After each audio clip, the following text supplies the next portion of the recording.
Hello students, आज मैं आपको क्लास 9th का चैप्टर 10 हेरोन्स फार्मूला का वन शॉट बता रही हूँ। इससे पहले हमने सारे चैप्टर कंप्लीट कर दिए हैं। प्लेलिस्ट में आपको हर एक चैप्टर की वो मिल जाएंगे सारे क्वेश्चंस, ठीक है। देखो, तो सबसे पहले जो हम बचपन से फार्मूला पढ़ते आ रहे हैं एरिया का, वो होता है एरिया ऑफ ट्राइंगल। अगर हमसे पूछा जाए तो हम लिख देते हैं half into base into height. Height बोलो या परपेंडिकुलर बोलो, सेम थिंग है, ठीक है। ये जो फॉर्मूला काम करेगा, ये तभी काम करेगा जब आपके पास हाइट दे रखी हो, ठीक है। अगर हाइट नहीं दे रखी तो आप कैसे यूज करोगे, नहीं यूज कर सकते। मैं बता रही हूँ कि हेरोन्स फार्मूला पे हम पहुंचेंगे कैसे। तो पहले हम जो डिफरेंट टाइप के ट्राइंगल्स हैं, वो ट्राइंगल कई तरीके के हैं, उनका कैसे कैसे निकालते हैं। अगर हमसे पूछा जाए पेरीमीटर, क्योंकि हेरोन्स फार्मूला पेरीमीटर भी यूज होगा, इसलिए मैं पेरीमीटर भी साथ साथ लेके चल रही हूँ। तो ये जैसे एक फिगर दे रखी है, तो इसका अगर नीचे वाला हिस्सा देखो तो क्या है, ये इसका बेस है, और ये क्या है, इसकी हाइपोटेन्यूस। हाइपोटेन्यूस जो हमेशा 90 डिग्री के सामने होगा, लॉन्गेस्ट साइड होती है, ठीक है। और ये क्या है, ये इसका परपेंडिकुलर है, ठीक है। तो अगर हमसे पूछा जाए कि भाई पेरीमीटर निकालना है, हमें ये ट्राइंगल दे रखा है, तो क्या होगा, जो इसकी साइड्स होंगी, मान लो साइज इसकी ए बी सी है, तो मैं लिख दूंगी ए प्लस बी प्लस सी, मतलब ये इसकी लेंथ ए हो, इसकी बी हो, इसकी सी हो, तो ये हमारा पेरीमीटर निकल गया। पेरीमीटर सिंपली है क्या, जो हमें साइड्स दे रखे हैं उसका सम कर दे तो हम पेरीमीटर निकल जाएगा। अब इसी ट्राइंगल का अगर मेरे को एरिया निकालने के लिए बोला जाए तो मैं क्या करूँगी, half into B into P. P लिख दिया मैंने, वैसे बी इंटू एच लिखते हैं क्योंकि परपेंडिकुलर, या हाइपोटेन्यूस को मैं एच से रिप्रेजेंट कर रही हूँ। क्लियर है। तो अगर हमारे पास हाइट होगी तभी हम इसको निकाल पाएंगे, ठीक है। अब आते हैं हम दूसरी तरीके जो हमारा ट्राइंगल होता है, वो होता है इक्विलेटरल ट्राइंगल। इक्विलेटरल ट्राइंगल जैसे कि उसका नाम है, इक्वी का मतलब क्या है, इक्वल। लेटरल का मतलब क्या है, साइड, तो उसकी ऑल साइड्स आर इक्वल। अगर इसका हमें पेरीमीटर निकालने के लिए बोला जाए तो सिंपली हम लिख देंगे 3a। 3a क्यों लिख रहे हैं, साइड तीनों इक्वल हैं, तो 3a कर दिया मैंने, ठीक है।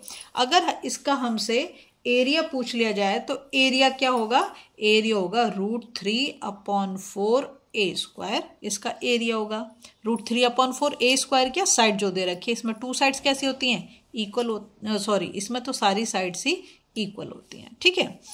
अब आए हम आइसोसेलेस ट्राइंगल पे। आइसोसेलेस ट्राइंगल में टू साइड्स कैसी होती हैं, इक्वल होती हैं। जैसे ये x और इसको भी x ले लिया, ये हमारा बेस हो गया, है ना। तो अगर इसका पेरीमीटर निकालने के लिए बोला जाए तो हम क्या लिख देंगे, a प्लस 2x, ए ये है और x ये है, तो इन दोनों का, ठीक है।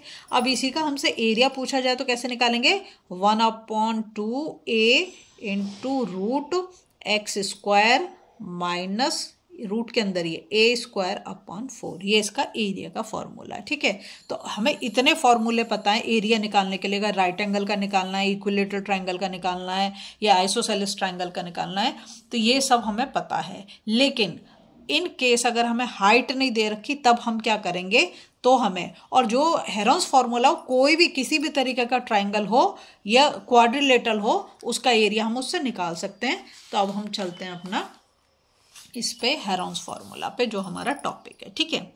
यहाँ पर मैंने मान लिया कि ये हमारे एक ट्राइंगल दे रखा है, ठीक है। ट्राइंगल स्केलिन ट्राइंगल हो सकता है ना। तो स्केलिन में क्या होता है, तीनों ही साइड हमारी अलग अलग होती है कि नहीं होती है। चलो अब हम निकालते हैं जो हेरोन्स फार्मूला, किसी भी तरीका का ट्राइंगल हो उसका एरिया उससे निकाला जा सकता है।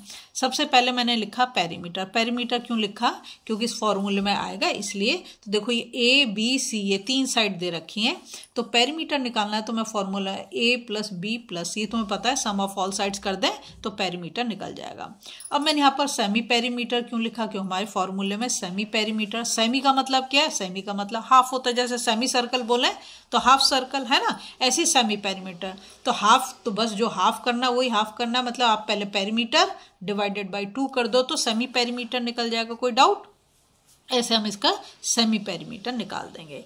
अब आता है एरिया ऑफ ट्राइंगल ABC। इसको हम, मैं यहाँ पे क्या लगा रही हूँ, हेरोन्स फार्मूला लगा रही हूँ। हेरोन्स फार्मूला लगाने से पहले मैं तुम्हें सब चीज़ों को क्लियर कर दूँ। सेमी पेरीमीटर एस से जो हम डिनोट करेंगे वो हम करेंगे सेमी पेरीमीटर को, ठीक है। उसके बाद आता है हमारा ए, ये साइड है, ये भी साइड है और ये भी साइड है, तीनों साइड है ना। तो एक साइड को ए मान लिया, एक को बी और एक को सी, मतलब लेंथ ऑफ द साइड, ठीक है। अब हम फॉर्मूला लिखेंगे, तो फॉर्मूला हमारा क्या है, रूट लगाएंगे। सबसे पहले क्या करना है, रूट लगाना है। एस लिखेंगे, एस क्या है हमारा, सेमी पेरीमीटर। फिर हम एस माइनस ए क्या है हमारी साइड, जैसे कि ये वाली साइड है और इसकी लेंथ हमें दे दी a, ठीक है। तो s, s माइनस a, फिर s माइनस b, फिर s माइनस c। ये तो हमारा बहुत ही छोटू सा फॉर्मूला है, ठीक है। ये एप्लीकेबल है, applicable to all types of triangle, ठीक है। अब हम बात करते हैं, मैं अभी एक एग्जांपल से पहले तुम्हें इसे क्लियर कर दूं तो तुम्हें बहुत अच्छे से समझ आ जाएगा, ठीक है। देखो जैसे यहाँ पे एक क्वेश्चन लिया मैंने, find the area of a triangle whose sides are 10 centimetre, 24 centimetre and 26 centimetre. सबसे पहला काम क्या करोगे सॉल्यूशन करने से पहले कि इसमें लिख दो कि ए हमें कितना दे रखा है 10, बी हमें कितना दे रखा है 24 और सी हमें कितना दे रखा है 26, ठीक है। अब हम यहाँ पर फॉर्मूला लिख देते हैं। फॉर्मूला क्या है हमारा, area of triangle equals to S, S minus A, S minus B. से लिखना जरूर एस माइनस सी, और फॉर्मूला जितनी बार लिखोगे तो तुम्हें याद भी हो जाएगा, मुश्किल नहीं। एस सबसे पहले अब हमें क्या निकालना पड़ेगा इसका एस, तो एस हम निकाल लेते हैं। चलो यहाँ तो मैंने जगह नहीं छोड़ी। एस का मतलब सेमी पेरीमीटर, ठीक है। तो पहले मैं निकालूंगी इसका पेरीमीटर। पेरीमीटर क्या निकल जाएगा, ए प्लस बी प्लस सी, है ना। तो ये हो गया हमारा, ए कितना है 10, बी 24 और ये 26, ठीक है। तो ये तो हो जाएगा हमारा 50 और 10 60 हो गया। और सेमी पेरीमीटर क्या हो जाएगा, सेमी पेरीमीटर अगर मैं इसी को 2 से डिवाइड कर दूं तो मेरा सेमी पेरीमीटर निकल जाएगा। तो कितना आ गया 30। तो एक वैल्यू तो हमारे पास आ गई कितनी 30, ठीक है। अब 30 माइनस ए की वैल्यू कितनी है 10, फिर 30 माइनस बी कितना है 24, फिर 30 माइनस सी कितना है 26, ठीक है।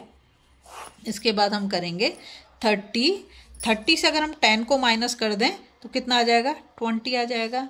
30 से अगर मैं 24 को माइनस कर दूं तो 6 आ जाएगा। अब 30 से अगर मैं 26 को माइनस कर दूं तो 4 आ जाएगा। देखो सबसे बड़ा खेल जो है ना, फॉर्मूला बहुत इजी है, सब कुछ बहुत इजी है, इसकी कैलकुलेशन में ही सबसे बड़ा खेल है। अब देखो क्या करेंगे हम, एक तरीका तो इस सबको मैं मल्टीप्लाई करूं और इसका रूट स्क्वायर निकाल दूं, ठीक है। दूसरा तरीका ये कि मैं इसको फैक्टराइज कर दूं और ऐसे फैक्टर करूं जिससे मैं नंबर को बाहर लेके आ सकूं। तो मैं यहाँ पर जो आपको नंबर को फैक्टराइज करके बता रही हूं, जैसे 30 है ना। तो 30 के लिए मतलब 2-3 तरीके से हम इस कैलकुलेशन को 3 × 10 कर सकती हूँ, या 2 × 5 × 3 कर सकती हूँ। मैं यहाँ पर जो ले रही हूँ, यहाँ पे मैं ले रही हूँ उसको 6 × 5। क्या करा मैंने 6 × 5, 6 5 जा 30। 20 को भी मैं ऐसी करूँगी, 20 को मैं कर रही हूँ 5 × 4, ठीक है, 5 × 4। 6 को मैं कर रही हूँ 6 को कर सकते हैं 3 × 2, है ना। तो इसको मैं कर देती हूँ 3 × 2, और 4 जो है उसको मैं कर देती हूँ 2 × 2। ये मैंने सबको फैक्टराइज कर लिया, ठीक है। अब हम देखेंगे कौन कौन सा नंबर रिपीट हो रहा है ना। ये काम करेंगे तो देखो यहाँ पर 5 है, दूसरे कलर से कर देती हूँ। ये 5 और ये 5 रिपीट हो रहा है, करेक्ट। और क्या नंबर रिपीट हो रहा है 4 है यहाँ पर 2 और 2 रिपीट हो रहा है ना। तो इन दोनों नंबर को तो हम बाहर लेके आ सकते हैं। तो मैं पहले इन दोनों को ही बाहर लेके आ रही हूँ। देखो अगर 2 नंबर मल्टीप्लाई में दे रखे हैं, सेम नंबर हैं, तो उसमें से एक को हम बाहर निकाल सकते हैं। ऐसे यहाँ से मैं 2 को बाहर निकाल दूंगी, ठीक है। अब जो मेरे पास बचा वो क्या बचा, इसको बहुत ध्यान से देखना, बहुत ही इंपॉर्टेंट। यहाँ पर 6 बचा, यहाँ पर 4 बचा, यहाँ पर 3 और यहाँ पर 2। देखो 6 को मैं लिख सकती हूँ कैसे, 3 × 2 है ना, 3 × 2 करती हूँ। तो मैं इस वाले यहाँ पे कर देती हूँ, इसको मैंने कर दिया 3 × 2, है ना। 4 को मैं ऐसी रख रही हूँ और 3 को भी ऐसी रख रही हूँ और 2 को भी मैं ऐसी रख रही हूँ।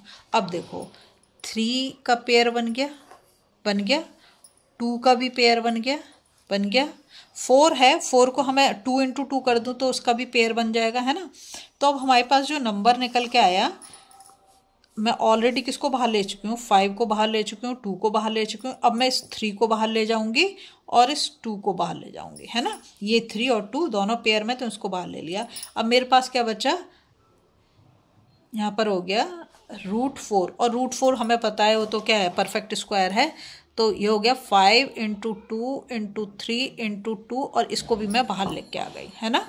तो क्या बना 2 × 2 = 4, या ऐसे कहते हैं 5 2 जा 10, 10 3 जा 30, 32 जा 60 और 62 जा 120, तो 120 सेंटीमीटर स्क्वायर हमारा एरिया निकल के आ गया। ये कैलकुलेशन कितनी हो जाएगी, अगर आप सबको सब मल्टीप्लाई करते इतना बड़ा नंबर आता फिर उसका स्क्वायर रूट निकालते तो उसमें आप गड़बड़ होने की पूरे चांसेस रहते हैं, ठीक है। तो इसलिए मैंने बहुत ही सिंपली क्या करा, फैक्टराइज करा, नंबर्स को बाहर ले आई। हमेशा नहीं होगा कि पूरे नंबर बाहर आएंगे, जो बचता है मिनिमम से, जैसे √3 बच जाए, √7 बच जाए, कोई प्रॉब्लम नहीं है, ऐसे भी लिख सकते हो आप, ठीक है। तो देखो ये हमारा बड़ी आसानी से निकल गया फैक्टराइज करके, इसमें कुछ भी प्रॉब्लम नहीं हुई। अब जो हम काम करेंगे क्वाड्रिलेटरल के लिए और है, इसका जो हम माइंड मैप देखते हैं। देखो हेरोन्स फार्मूला में देखा, area of a triangle using Heron's formula, तो यहाँ पे ABC ये 3 साइड्स ले ली, ठीक है, इसकी लेंथ ले ली, सेमी पेरीमीटर ये मैंने सब आपको बता दिया, एरिया भी निकालना बता दिया। अब आता है हमारा application of Heron's formula for finding areas of quadrilateral. Quadrilateral इसका divide the quadrilateral into 2 triangles and apply the Heron's formula. अगर बहुत अच्छा है, अगर उसने एक हमें रेगुलर शेप दे रखी है, वो सपोज करो कि ऐसे एक क्वाड्रिलेटरल दे दिया, ठीक है, या फिर 1 2 3, ये तो ज़्यादा ही हो जाएगा, ये वाला नहीं, यही वाला लेके चलते, चलो ये दे दिया, ठीक है। अब हमें इसका निकालना है और ऐसी फिगर हो जिसका कि फॉर्मूला हमें ना पता, तो बहुत सिंपली हम क्या करेंगे, उस क्वाड्रिलेटरल का डायगोनल बना लेंगे। डायगोनल बनाते ही क्या बन गया, 2 कॉन्ग्रेंट ट्रायंगल में वो डिवाइड हो जाएगा, या 2 इक्वल ट्रायंगल में वो डिवाइड हो जाएगा। फिर हम इसमें भी हेरोन्स फार्मूला लगाएंगे, इसमें भी हेरोन्स फार्मूला, और दोनों एरिया को जोड़ देंगे तो हमारा क्या निकल जाएगा, एरिया ऑफ क्वाड्रिलेटरल निकल जाएगा। इसमें हमें हाइट की जरूरत नहीं, किसी चीज़ की जरूरत नहीं है, सिर्फ साइड्स पता होनी चाहिए। साइड पता होते ही हम इसे आसानी से निकालेंगे। अगर आपको वीडियो पसंद आ रही, प्लीज़ लाइक शेयर सब्सक्राइब कर दें, फॉलो जरूर करें।